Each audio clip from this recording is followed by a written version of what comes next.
Hello, and welcome to Global Data Themes Instant Insights. At Global Data, we define a theme as something that keeps a CEO awake at night, as businesses that invest in important themes will succeed, and those that don't will fail.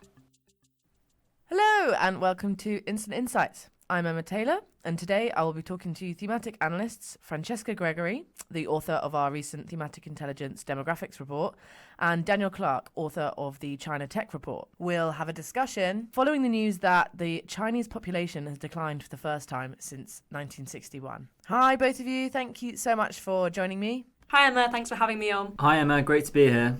So, Fran, does this news about China's population decline come as a surprise? And what do you think the impact will be? So, overall, the news is not at all surprising. China has been suffering from falling birth rates for years.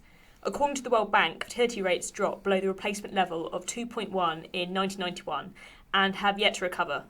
As a result, China will suffer from a shrinking working age cohort by 2035, increasing the strain on the world's second largest economy. So they're going to be aware of this. What's the country's response been to these falling fertility rates? The country will accelerate the rollout of fertility incentives at the province and city level in the coming years. For example, Shenzhen is developing a subsidy for families who give birth to their first child and register it in the city. However, these initiatives will likely come too late for China to avoid an ageing population. So essentially, China's fertility rates will fall to new lows before these policies can take effect. Overall, it's fair to say that the country's belated response to its demographic conundrum will undoubtedly cost its economy in the coming years. Yeah, I mean, this certainly doesn't look good for China with such a belated response. So, Dan, how does this impact how China is viewed globally? And, of course, the wider battle for technological and geopolitical supremacy between the US and China. How does it affect that? Yes, a great question. I mean, China's demographic dividend, which has propelled the country to global power and prominence in recent decades, is now over.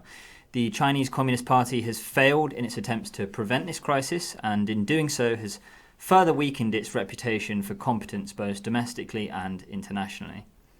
So we know that societal factors heavily influence birth rates, and in recent years, Chinese society has faced zero COVID and the strict 9-9-6 working week, in which many work from 9 till 9, 6 days a week.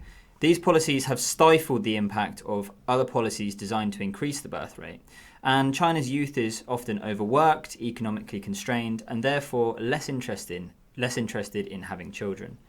This, of course, has a wider impact on tech and geopolitics.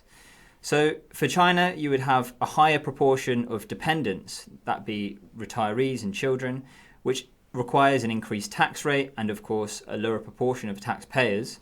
So if you think about what age are the highest paying taxpayers, the CEOs and entrepreneurs in a population, they're, of course, of working age.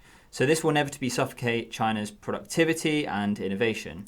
The US, on the other hand, has a much more favourable demographic outlook, partially due to its historic embrace of immigration. And this demographic deficit will give the US the edge in its technological and geopolitical battle with China. Yeah, I mean, seems like this is an issue that needed to be addressed far before it got to this point.